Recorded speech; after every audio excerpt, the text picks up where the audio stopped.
கோவையில் உணவகத்தில் பணிபுரிந்து வந்து கொல்கத்தாவைச் சேர்ந்த இளைஞர் கொலை செய்யப்பட்ட வழக்கில் இருவர் கைது செய்யப்பட்டுள்ளனர்.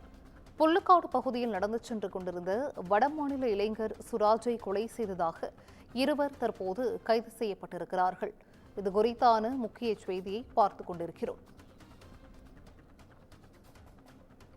கோவையில் உணவகத்தில் பணிபுரிந்து வந்த கொல்கத்தாவைச் சேர்ந்த இளைஞர் கொலை செய்யப்பட்ட வழக்கில் இருவர் கைது செய்யப்பட்டிருக்கின்றனர். கூடுதல் விவரங்களை செய்தியாளர் ஞானசேகரன் வழங்கிட கேட்கலாம். ஞானசேகரன், வணக்கம். இது குறித்தான முழு விவரங்கள். கோவையில் உணவக மாஸ்டராக பணியாற்றி வந்த கொல்கத்தா வாலிபர் ஒருவரை ஆட்டோ ஓட்டுநர் மற்றும் அவரது நண்பர் சேர்ந்து கீழே தள்ளி கொலை செய்த சம்பவம் பெரும் பரபரப்பையும் அதிர்ச்சியையும் ஏற்படுத்தி உள்ளது. இந்த விவகாரத்தில் இருவரை காவல்துறையினர் கைது செய்து சிறையில் அடைத்துள்ளனர். கொல்கத்தாவைச் சேர்ந்த 23 வயதான சூராஜ் இவர் கரும்புக்கடை பகுதியில் உள்ள ஒரு சைனீஸ் உணவகத்தில் மாஸ்டராக வேலை பார்த்து வந்தார். நேற்றிரவு வேலை முடிந்து புல்லுக்காட்டு பகுதியில் நடந்து சென்று கொண்டிருந்தார். அப்பொழுது அவ்வழியாக வந்த கரும்புக்கடை பகுதியைச் சேர்ந்த ஆட்டோ ஓட்டுநரான உள்ள பாசித் மற்றும் அவரது நண்பர் பிரகாஷ் ஆகியோர் சூராஜை வழிமறித்து உள்ளனர். பாசித் ஊர்காவல் படையில் பணியாற்றி வருவதாகவும் கூறப்படுகிறது.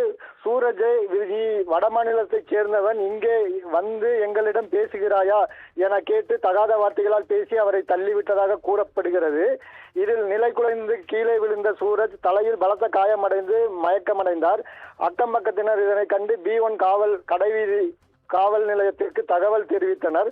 சம்பவ இடத்திற்கு வந்த காவல்துறையினர் சூரஜை மீட்டு 108 ஆம்புலன்ஸ் மூலம் கோவை அரசு மருத்துவமனைக்கு அனுப்பி வைத்தனர். அங்கு அவரை பரிசோதித்த மருத்துவர்கள் சூரஜ் ஏற்கனவே உயிரிழந்து விட்டதாக தெரிவித்தனர். இதுகுறித்து வழக்கு பதிவு செய்த காவல்துறையினர் பாசித் மற்றும் அவரது நண்பர் பிரகாஷ் ஆகிய இருவரையும் கைது செய்து அவர்கள் மீது கொலை வழக்கு உள்ளிட்ட 3 பிரிவின் கீழ் வழக்கு பதிவு செய்யப்பட்டு நீதிமன்றத்தில் ஆஜர்படுத்தி கோவை மத்திய சிறையில் அடைத்தனர். திருத்தணியில் கடந்த சில தினங்களுக்கு முன்பு வடமாநில தொழிலாளி பயங்கர ஆயுதங்களால் கொடூரமாக தாக்கப்பட்ட சம்பவம் அதிர்வலைகளை ஏற்படுத்தியுள்ள நிலையில் கோவையில் வடமாநில வாலிபர் கொல்லப்பட்ட சம்பவம் அதிர்ச்சியையும் பரபரப்பையும் ஏற்படுத்தியுள்ளது. சிந்துஜா, விவரங்களை வழங்கியமைக்கு நன்றி ஞானசேகரன்.